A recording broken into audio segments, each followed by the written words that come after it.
Assalamualaikum warahmatullahi wabarakatuh. Perkenalkan, nama saya Ayu Rahma Aulia dengan NIM 5022033303. Segala puji bagi Allah atas rahmatnya yang mana saya diberi kesehatan untuk menyelesaikan studi kasus saya yang diberikan oleh dosen saya, yaitu Bapak Dr. Hasanah Mungkan SHMH, dengan mata kuliah tindak pidana korupsi.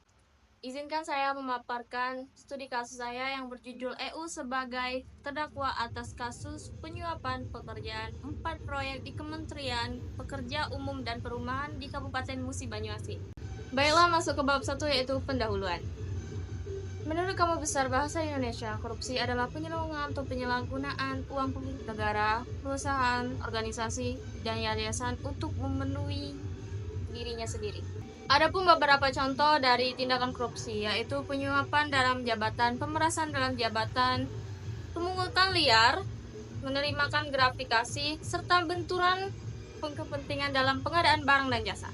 Masuk ke dalam rumusan masalah dari studi kasus ini, yaitu ada 3. 1. Bagaimana kronologi kasus tersebut? 2. Mengapa kasus ini harus diteliti? 3. Apa saja yang harus dilakukan untuk mengurangi korupsi yang ada di Indonesia. Adapun tujuan dari studi kasus yang diteliti ini yaitu ada 3. Pertama, untuk mengetahui kronologi dari kasus tersebut. 2. Untuk mengetahui apa saja akibat yang ditimbulkan dari kasus ini. 3. Untuk mengetahui hal-hal apa saja yang dilakukan untuk berkurangnya kasus suap menyuap yang ada di Indonesia ini. Masuk bab 2, yaitu pembahasan. Kronologi singkat terkait kasus terdakwa EU. Awal kasus ini bermula dari dugaan suap terkait proyek infrastruktur di Kabupaten Musi Banyuasin. EU diduga menerima suap dari pihak rekaman atau kontraktor yang mengerjakan proyek infrastruktur yang ada di Musi Banyuasin. Masuk ke operasi tangkap tangan, yaitu OTT. Pada 2015, Komisi Pemberantasan Korupsi atau bisa disebut KPK melakukan operasi tangkap tangan, yaitu OTT.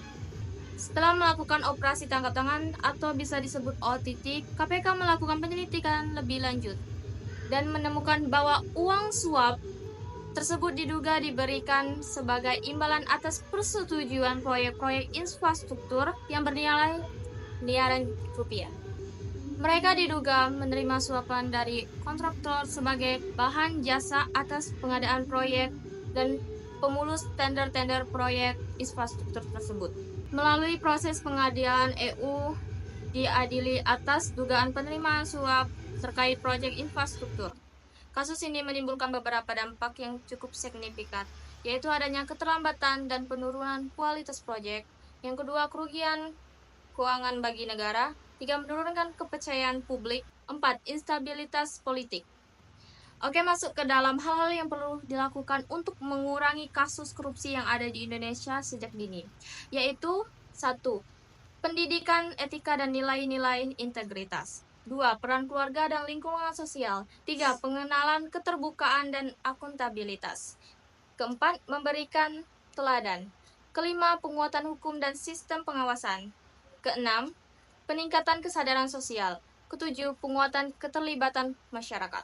Saya menyimpulkan dari kasus ini bahwa tindakan korupsi merupakan tindakan yang teramat merugikan bagi semua orang, terutama kesejahteraan rakyat. Maka dari itu, Undang-Undang Pemberantasan Korupsi menegaskan sanksi yang hendaknya dapat memberikan efek jera bagi para pelakunya.